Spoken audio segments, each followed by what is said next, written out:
Hello, শুনছেন? জি, আমাকে বলছেন? নয়তো কি ওই গাছটাকে বলছি? হ্যাঁ, বলেন কি বলবেন? আপনি এই কলেজে নতুন? হ্যাঁ, আমি রংপুর পলিটেকনিক্যাল থেকে ট্রান্সফার হয়ে এসেছি।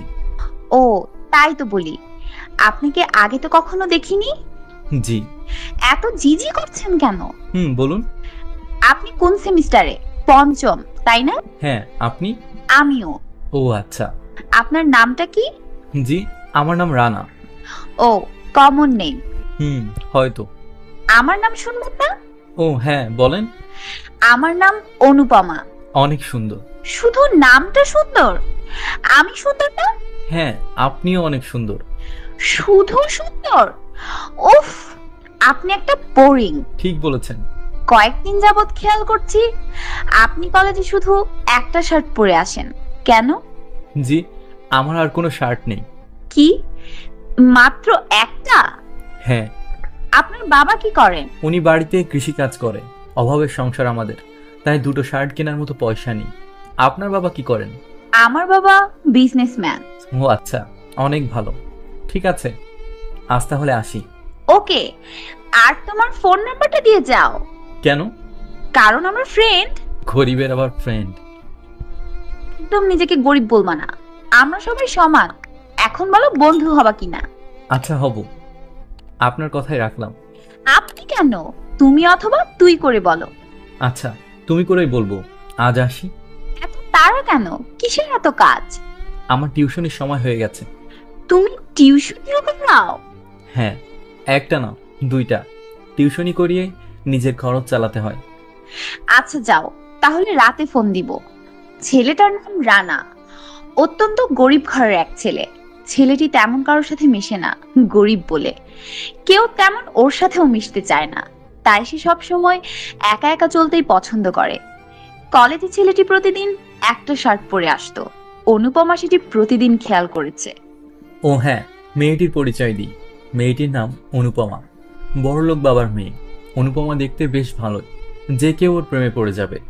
অনুপমা খেয়াল করতো রানা তেমন কারোর সাথে মেশে না, আর মেয়েদের থেকে তো একদমই দূরে থাকে। তাই ওর প্রতি একটু জানার আগ্রহ জাগলো। তারপর রাতে ফোন দিল রানাকে। হ্যালো, কে বলছেন? পেতনি। মানে কি? কি বলছেন এসব? ভয় পাইছে বুঝি? আপনার পরিচয়টা দিবেন নাকি ফোন কেটে দিব? ওরে বাপ্পা, এত ভাব! আরে আমিটা কে? যার সাথে কলেজে কথা বললাম, মনে নেই? না, কে? আরে আমি, অনুপমা। ও হ্যাঁ, চিনতে পেরেছি। গুড। কি করো? কিছু না, শুয়ে আছি। তুমি?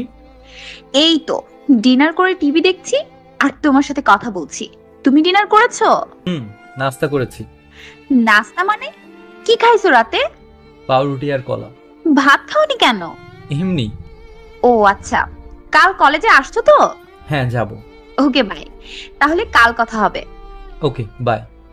এরপর মেয়েটি ফোন কেটে দিয়ে শুয়ে শুয়ে রানার কথা ভাবতে লাগলো, যে ছেলেটি খুব সাধারণ, মনটা অনেক সহজ সরল। আজকাল তো এরকম ছেলে দেখাই যায় না।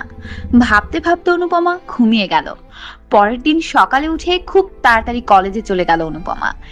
গেটের সামনে দাঁড়িয়ে অপেক্ষা করছে অনুপমা, যে কখন রানা আসবে। হঠাৎ দেখতে পেল রানা আসছে সেই আগের রূপেই। মাথার চুলগুলো এলোমেলো, পরনে একটাই শার্ট আর মায়াবী একটা মুখ। গেটের সামনে আসতে, কেমন আছো? এত দেরি হলো কেন আসতে? ঠিক টাইমেই তো আসলাম, 5 মিনিট পর ক্লাস। তুমি হয়তো তাড়াতাড়ি আসছো। কি জানি, হতে পারে। এই শোনো, চলো আজ ক্লাস করবো না, ফুচকা খাবো। না, ক্লাস মিস করা যাবে না, আমার সামনে এক্সাম। তুমিও ক্লাস মিস করো না, ঠিক মতো ক্লাস করো। আচ্ছা, তাহলে ক্লাস শেষে ফুচকা খাবো, ঠিক আছে? আগে ক্লাস শেষ হোক, তখন দেখা যাবে। ওকে বাই, ক্লাস শেষে দেখা হবে। এরপর ক্লাস শেষ হতেই রানা দেখলো তার ক্লাসের সামনে দাঁড়িয়ে আছে অনুপম। একটু অবাক হলো রানা, মেয়েটা এত বারবার ওর সাথে মিশতে চাইছে কেন। ভাবতে ভাবতেই অনুপমার কথা শুনে বাস্তবে ফিরল রানা। ওই হ্যালো, কি ভাবছো? চলো। হ্যাঁ চলো, কিন্তু কোথায় যাব? ঘোড়ার ডিমে যাব। এখনই ভুলে গেছো? ফুচকা খাবো না? মানে মানে মানে করছো কেন? চলো। রানার কাছে শুধু তার রিক্সা ভাড়াটা আছে। ফুচকার বিল দিলে হেঁটে মেসে যাওয়া ছাড়া উপায় নেই রানার। তবুও রানা ভাবলো একটা মাত্র বন্ধু হয়েছে তার, প্রথম খেতে যাচ্ছে। সে ভাবলো একদিন হেঁটে গেলে কিছুই হবে না। তাই তারা ফুচকার দোকানে গেল। দুজন ফুচকা খেয়ে বিদায় নিল। এরপর অনুপমা বাসায় এসে অনেকক্ষণ পর রানাকে ফোন দিল। হ্যালো, কি করো? এই তো মেসে আসলাম। তুমি? এইমাত্র মানে? তুমি না চলে গেলে সেই কখন? এতক্ষণ কই ছিলে? ও, গার্লফ্রেন্ড নিয়ে ঘুরলে বুঝি? আরে না, আমার কোনো গার্লফ্রেন্ড নেই। হেঁটে হেঁটে আসলাম তো, তাই দেরি হলো। সিরিয়াসলি? তুমি হেঁটে গেছো এত দূর? হ্যাঁ। ও, কেউ হাঁটে?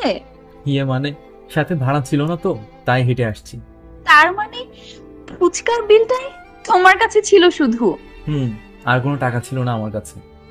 পাগল ছেলে, আমাকে বললে না কেন? আমি ফুচকার বিল দিতাম।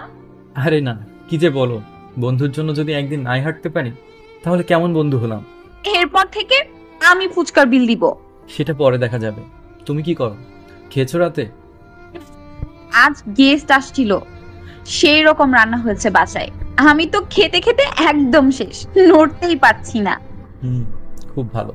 এখন একটু হাঁটাহাঁটি করো, ভালো লাগবে। আচ্ছা ঠিক আছে, তাহলে পরে কথা হবে, এখন হাঁটি। ওকে, বাই। ওদিকে রানা আজও পাউরুটি আর কলা খেয়ে আছে। রানা শুধু একবেলা খায়, সেটা দুপুরে, কারণ মেসের 3 বেলা মিল চালানোর মতো সামর্থ্য তার নেই। টিউশনি করিয়ে যে টাকা পায়, নিজের জন্য কিছু রেখে বাকিটা গ্রামের বাড়িতে তার মাকে পাঠায়। এদিকে মেসের খালাটা অনেক ভালো, মাঝে মাঝে নিজে থেকে সকালে তার জন্য একটু ভাত আর আলু ভর্তা দিয়ে যায়। কিন্তু রাতে কখনো না খেয়ে বা কখনো শুধু একটা পাউরুটি আর কলা খেয়ে থাকতে হয়। তবুও রানা আল্লাহর কাছে শুকরিয়া করে, সে এতেই অনেক সন্তুষ্ট। রানা আর অনুপমা আস্তে আস্তে ভালো বন্ধু হয়ে যায়। এভাবেই চলতে থাকে। একদিন রাতে আবারও অনুপমার ফোন। হ্যালো, কি করো? এই তো নামাজ পড়ে একটু বই পড়ছিলাম। তুমি? এই তো শুয়ে আছি। রাতে খাইছো? কি খাইছো? পাউরুটি আর কলা। আচ্ছা, আমি যেদিনই জিজ্ঞেস করি তুমি কি খাইছো, শুধু এটাই বলো, রাতে ভাত খাও না কেন? এমনি, রাতে মিল হয় না আমার, তাই। মিল হয় না কেন? এমনি, মোটা হয়ে যাচ্ছি তো, তাই রাতে খাই না। ও, কিন্তু তুমি তো দিন দিন অনেক শুকিয়ে যাচ্ছ, ঠিক মতো খাওয়া দাওয়া করো না। আরে না, কই শুকাইছি, বাদ দাও তো এসব কথা। আচ্ছা শোনো, একটা কথা বলতে চাই। হ্যাঁ বলো। তার আগে বলো, না করবা না? কি, আগে তো বলো। আমি তোমাকে ভালোবেসে ফেলেছি। আমি কিচ্ছু চাই না, শুধু তোমাকে চাই। কি বলো এসব? আমরা তো ভালো বন্ধু। বন্ধু হয়েছে তো কি হয়েছে, আমি কি প্রেমিকা হতে পারি না? না, এটা সম্ভব নয়। তুমি কোথায় আর আমি কোথায়? আমরা খুব গরিব, আর তোমার বাবা এটা কোনোদিনও মেনে নেবে না। সেটা আমার ব্যাপার, কিভাবে মানাতে হয় সেটা আমি দেখব। না, সম্ভব না, তা হয় না। তুমি যদি এখন রাজি না হও, আমি এই রাতেই তোমার মেসের সামনে গিয়ে দাঁড়িয়ে থাকবো। পাগল হয়েছো তুমি? এত রাতে রাস্তায় কোনো মেয়ে একা বের হয়? হ্যাঁ হ্যাঁ, পাগল হয়ে গেছি। পাগলামি তো কেবল শুরু, এরপর আরো পাগলামি দেখবা। আচ্ছা আচ্ছা, আমি রাজি। তবুও প্লিজ তুমি আর এমন পাগলামি করো না। তাহলে আই লাভ ইউ বলো। I love you. I love you too. একটা কথা আমাকে দিতে হবে, কখনো ছেড়ে যাবে না? হ্যাঁ, কখনোই ছেড়ে যাব না। সত্যি করে বলো। হ্যাঁ। এভাবেই নিজের ইচ্ছা না থাকলেও রানাকে প্রেমে জড়াতে হলো। রানা একটু চিন্তায় পড়লো, নিজেরই চলার তো টাকা নেই, অনুপমাকে কিভাবে চালাবে। ভাবলো দ্রুত একটা চাকরি জোগাড় করে নিবে রানা, তখন কোনো টেনশন থাকবে না। এভাবেই তাদের প্রেমের জীবন চলতে লাগলো। মেয়েটির কেয়ার আর ভালোবাসা দেখে রানা আজ খুব খুশি যে কেউ একজন সত্যিকারের তাকে ভালোবাসে। রানাও আস্তে আস্তে অনুপমাকে এতই ভালোবেসে ফেললো যে মেয়েটি তার অক্সিজেন হয়ে দাঁড়িয়েছে। এভাবেই চলতে চলতে হঠাৎ অনুপমার বাসায় সবকিছু জেনে যায়। হ্যালো রানা, শুনছো? কি হয়েছে, তুমি কাঁদছো কেন? বাসায় সব জেনে গেছে। আব্বু বলেছে তোমার সাথে কোনো যোগাযোগ না রাখতে। কি বলো এসব? আমি তোমাকে ছাড়া থাকতে পারবো না, আর আগেই বলেছিলাম তোমার বাসায় মেনে নিবে না। আমি কিছু জানি না, আমি তোমাকে ছাড়া বাঁচবো না। আব্বু বলেছে যদি তোমার সাথে রিলেশন রাখি তাহলে আমার লেখাপড়ার কোনো খরচ দিবে না। একদম চিন্তা করো না, সব ঠিক হয়ে যাবে। আমি তো আছি, তাই না? কি করব এখন? আমি কি তাহলে হোস্টেলে উঠবো? কিন্তু টাকা পাবো কোথায়? এই বোকামি, আমি আছি কি জন্য? আগে 2টা টিউশনি করাতাম, এখন না হয় 4টা করাবো। তুমি এত কষ্ট কিভাবে করবে? ভাগলি, সেটা তোমাকে ভাবতে হবে না, আমি তো আছি, তাই না? আমার পাগলটা। আমার পাগলিটা, এখন হাসো। খুব ভালোবাসি তোমাকে। এরপর অনুপমা নিজের বাসা ছেড়ে হোস্টেলে গিয়ে উঠল। আর রানার টিউশনি 2টো থেকে এখন 4টা হয়েছে। অনুপমার সব খরচ এখন রানা বহন করে। তবে আগের মতো অনুপমা বিলাসিতা করতে পারে না, কিন্তু মোটামুটি ভালোই চলছে। এদিকে কখনো কখনো রানা নিজের না খেয়ে থেকে অনুপমাকে খাওয়াতো, কখনো অভাব বুঝতে দিত না অনুপমাকে। এত কষ্ট করেও তবু রানা অনেক হ্যাপি রাখতে পেরেছে। এখন রানা সারাদিন তেমন ফোনে কথা বলতে পারেন, টিউশনিতে কেটে যায় সারাটা দিন। তবে রাতে ওরা কথা বলে। বাবু কি করো? খাইছো তুমি? আমি খাইছি। তুমি খাইছো? না, আজ খেতে ইচ্ছে করছে না, খাবো না রাতে। তুমি এত না খেয়ে থাকো কেন? আমার কষ্ট হয় না বুঝি? কাল তোমার জন্য নুডলস বানিয়ে নিয়ে যাব কলেজে। সত্যি? আচ্ছা ঠিক আছে। শোনো না, আমার একটা প্রাইভেট পড়তে হবে। কি করব? কথাটা শুনেই রানার বুকে টান দিয়ে উঠল। এত খরচ কিভাবে জোগাবে সে? কিন্তু তবুও হাসি মুখে এসে বলল, আচ্ছা ঠিক আছে, পড়বা তো? ওখানে কি একাই পড়বা? একা না, সাথে বান্ধবীরাও থাকবে। স্যারের কাছে পড়বো। আচ্ছা ঠিক আছে। আচ্ছা আমার লক্ষ্মী বাবুটা, অনেক ভালোবাসি তোমাকে। আমিও ভালোবাসি পাগলি। এদিকে রানা প্রাইভেটের খরচ জোগানোর জন্য আরেকটা টিউশনি করতে শুরু করলো। কষ্ট হোক, তবুও ভালোবাসার মানুষের জন্য কোনো সমস্যা না হয়। এভাবেই চলতে লাগলো তাদের প্রেম। তাদের প্রেমের প্রায় 3 বছর হয়ে গেছে। রানা অক্লান্ত পরিশ্রম করে চলেছে। এভাবে আরো কিছুদিন কেটে গেল। এখন রানা খেয়াল করছে অনুপমা আর তার সাথে সেভাবে কথা বলে না, ঠিকভাবে কেয়ার নেয় না। রানার প্রতিটা কথাতেই অনুপমা বিরক্তি বোধ করে। রানা বুঝতে পারছে না যে সে এমন কি করেছে যে অনুপমা তার সাথে এমন করছে। এখন আর নিজে থেকে অনুপমা তাকে ফোন দেয় না। যে মেয়েটি আগে সারাদিন ফোন দিত সে আস্তে আস্তে হারিয়ে যাচ্ছে। একদিন রানা ফোন দিল রাতে। হ্যালো হ্যালো, তুমি ফোনও দাও না, ফোনও ধরো না, ফোন দিলেই ওয়েটিং। কার সাথে এত কথা বলো? সন্দেহ করো? আরে না পাগলি, তোমার সাথে ঠিকভাবে কথা না হলে আমার ভালো লাগে না, তাই বললাম। রাতে খাইছো? খাইছি। কি করো এখন? কিছু না। তোমার কি মন খারাপ? কই না তো, এখন কথা বলতে ভালো লাগছে না, পরে কথা বলবো। আচ্ছা ঠিক আছে। রানার বুকটা যেন কেঁপে উঠলো। রানা 2 দিন থেকে না খেয়ে আছে, তবুও একবার জিজ্ঞাসা করলো না সে যে খেয়েছে কিনা। আজ কেন জানি অনুপমাকে খুব অচেনা লাগলো। ঠিকভাবে কথা বললো না। এভাবে রানাকে অবহেলা করতে লাগলো দিনের পর দিন। এদিকে রানা কোনো কাজেই মন দিতে পারছে না। সব সময় খুব ছটফট করছে, চাইলেও কথা বলতে পারে না অনুপমার সাথে। সব সময় অনুপমা ব্যস্ততা দেখায়। এদিকে রানা পাগলের মতো হয়ে গেল। খাওয়া দাওয়া একদম বন্ধ করে দিয়েছে রানা। রানা ফোন দিয়ে চলেছে, কিন্তু অনুপমা ওয়েটিং এ। নিজেকে কন্ট্রোল করতে না পেরে অনুপমার এক বান্ধবীকে ফোন দিল, দিয়ে জানতে পারলো সে তার প্রাইভেট স্যারের সাথে কথা বলছে। রানার মাথায় যেন আকাশ ভেঙে পড়লো। বান্ধবীকে অনেক জোরাজুরি করে জানতে পারলো অনুপমা তার স্যারের সাথে রিলেশনে আছে। কয়েকদিন পর নাকি তারা বিয়েও করবে। রানা এক মুহূর্তের জন্য ঠিক থাকতে পারছে না। পাগলের মতো অনুপমাকে ফোন করে যাচ্ছে। হঠাৎ ফোন রিসিভ করলো। অনুপমা? কি এতবার ফোন দিচ্ছ কেন? তুমি এটা করতে পারলে আমার সাথে? কি করেছি? লুকিও না, আমি সব জেনে গেছি। কি দোষ ছিল আমার? কেন আমার সাথে এমন করলে? আসলে কি বলো? আমি বুঝিনি কিভাবে স্যারের সাথে আমার রিলেশনটা হয়ে গেল। আর আমি কি করব বলো? তুমি তো আমাকে ঠিকমতো সময় দিতে না। কি বললা তুমি? আমি সময় দিতাম না? আর জানতে না আমি কতগুলো টিউশনি করাতাম? সব তো তোমার জন্যই করেছি, তাই না? আর আমি সময় পেলেই তোমাকে ফোন দিতাম, আর সারা রাত তো কথা বলতামই, বলিনি? সব দোষ তোমার। তুমি যদি সারাদিন আমাকে সময় দিতে তাহলে আজ এমনটা হতো না। আর আমি নিজেও জানি না কিভাবে আমি স্যারকে ভালোবেসে ফেললাম। আমার আর কিছু করার নেই রানা, আই এম সরি। হ্যাঁ, অনেক ভালো বলেছ। সব দোষ আমার। আমার যদি সামর্থ্য থাকতো তাহলে তো এমন হতো না। না খেয়ে তো আর টিউশনি করাতাম না, তোমাকে এমনি ভালো রাখতে পারতাম। সবচেয়ে বড় কথা, আমি গরিব।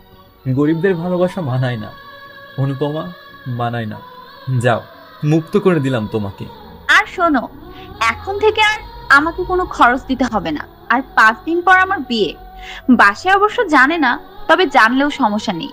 নিজেকে সামলে রেখো, ভালো থেকো, রাখছি। কলটি কেটে গেল। সে রানাকে ব্লক করে দিয়েছে। রানা মাটিতে হামাগুড়ি দিচ্ছে আর কাঁদছে। এতটা ভালো হয়তো কেউ কখনো বাসেনি রানা যতটা অনুপমাকে ভালোবেসেছে। যে রানা নিজে না খেয়ে সারাদিন পরিশ্রম করে অনুপমাকে খাওয়াতো, সেই অনুপমা রানা কি ভুলে যেতে পারলো? রানা আজ বড় অসহায়। রানা মাটিতে শুয়ে শুয়ে কাঁদছে, কিন্তু কান্না শোনার মতো কেউ নেই। নেই তার ভালোবাসার মানুষটি। সে আজ অন্যের হয়ে গেছে। এভাবে বিয়ের দিন ঘনিয়ে এলো। রানা অনুপমাকে শাড়ি কিনে দিবে বলে কিছু টাকা জমিয়ে রেখেছিল, কিন্তু সে তো নেই। বিয়ের দিন সেই টাকা দিয়ে এক গাদা নেশা কিনে নিয়ে আসলো। ঠিক যখন ওদের বিয়েটা হয়ে গেল, সেই রাতে রানা ইচ্ছা মতো নেশা করতে শুরু করলো, একটুখানি ভুলে থাকার জন্য। কিন্তু না, তবুও সে ভুলে থাকতে পারছে না। বারবার চিৎকার দিয়ে উঠছে, কিন্তু কিছু করার নেই। ভালোবাসার মানুষটি আজ তাকে ছেড়ে অন্যের হয়ে গেল। এখন আর রানা টিউশনি করায় না। কার জন্য করাবে? সে মানুষটি তো নেই। সে আজ বড় বেশি অসহায়। কি ভাবছেন বন্ধুরা? গল্পটি এখানেই শেষ? কিন্তু না, গল্পটি এখানে শেষ হতে পারত, কিন্তু বিয়ের 9 মাস পর হঠাৎ একদিন অনুপমার ফোন। হ্যালো, কে বলছেন? আমাকে চিনতে পারছো না? আমি অনুপমা, তোমার অনুপমা। না, আমি কাউকে চিনি না। আমার কোনো অনুপমা নেই। আমার অনুপমা মরে গেছে। একটা কথা বলি, আমাকে তুমি এখনো ভালোবাসো? কেন ফোন দিয়েছেন সেটা বলেন, আমি ঘুমাবো। আমার জন্য এখন তোমার সময় নেই? সময় থাকার কি কথা ছিল? জানো, ভালো নেই। বিয়ের কিছুদিন ভালোই ছিলাম, এখন আমার হাজবেন্ড আমাকে সহ্য করতে পারে না। আমার উপর খুব অত্যাচার করে। চিন্তা করো না, সব ঠিক হয়ে যাবে। জানো, ও আমার পেটে লাথি দিয়েছে সেদিন, মাঝে মাঝে থাপ্পড়ও মারে। ভালো থাকার জন্যই তো গিয়েছিলে, তাহলে এখন কেন এমন হচ্ছে? আমাকে তুমি নিয়ে যাও প্লিজ, খুব মিস করছি তোমাকে, খুব ভালোবাসি এখনো। প্লিজ আমাকে নিয়ে যাও। সম্ভব না, আমার অনুপমা বলতে কেউ নেই। আমি ফোন রাখছি। সত্যি আমাকে ভালোবেসে থাকো, তাহলে আজ আমি যাই হই না কেন তুমি আমাকে গ্রহণ করে নেবে। কোন মুখে বলো তুমি এই কথা? হ্যাঁ, আমি নিজে না খেয়ে না পড়ে তোমাকে ভালোবেসেছিলাম, তোমার সব দায়িত্ব নিয়েছিলাম। কেন আমি প্রতিদিন পাউরুটি আর কলা খেয়ে থাকতাম শুনবে? কারণ আমার কাছে টাকা থাকতো না 3 বেলা খাবার, শুধু দুপুরে খেতাম। আমি না খেয়ে তোমার প্রাইভেট পড়ার টাকা দিয়েছি, আর তুমি কি করলে? সেই প্রাইভেট স্যারকেই বিয়ে করলে। বাহ অনুপমা, বাহ। আর আজ ফিরে আসতে চাইছো? তুমি কেন ফিরে আসতে চাইছো জানো? কারণ তুমি আজ অসহায়। একসময় আমি তোমার জন্য অসহায় ছিলাম। যদি তোমার হাজবেন্ড তোমাকে আজ অবহেলা না করতো, তাহলে জীবনেও আমার দিকে তাকাতে না, এই রানাকে আজ ফোন করতে না, ভালোবাসা নিয়ে খেলাও দেখাতে না। সে তোমাকে ভালোবাসছে না বলে আজ তুমি আসছো। তোমাকে যদি বাসা থেকেও জোর করে বিয়ে দিত, বিয়ের 10 বছর পরে যদি আমার কাছে আসতে চাইতে, তবুও আমি মেনে নিতাম। কিন্তু তুমি একটা স্বার্থপর, তুমি নিজের থেকে বিয়ে করেছো। আমি কোনো স্বার্থপর মানুষকে আমার জীবনে মেনে নিতে পারবো না। আর এমনটা হওয়ার তো কথা ছিল না। ভাবছো আমি অভিশাপ দিয়েছি? না, কখনোই না। তোমাকে অভিশাপ দিইনি, কারণ আমি তোমাকে ভালোবাসতাম। আর ভালোবাসার মানুষকে কখনো অভিশাপ দেয়া যায় না। এবার রানা অনুপমার নাম্বার প্রথমবার মতো ব্লক করে দিল। রানা আজও কাঁদছে, কিন্তু সে তাকে কখনোই আর জীবনে ফিরিয়ে নেবে না, কারণ অনুপমা বিশ্বাসঘাতকতা করেছে। আজ অনুপমা ভালো নেই, কারণ একটা মানুষকে কষ্ট দেওয়ার জন্য তার অভিশাপ লেগেছে। এই অভিশাপ রানা দেয়নি। সব অভিশাপ দিতে হয় না, কিছু অভিশাপ বিধাতার মাধ্যমেও হয়। আর প্লিজ, কেউ কখনো কারোর মন নিয়ে খেলা করবেন না। আজ হোক কাল হোক, এর প্রতিশোধ আপনি পাবেনই। আর কোনো গল্প নয়, এটা একটি সত্য ঘটনা। রানা নামের একটি ছেলের সাথে ঠিক এই কাজটি হয়েছে। ভালো থাকবেন আর ভালো রাখবেন। ধন্যবাদ সবাইকে।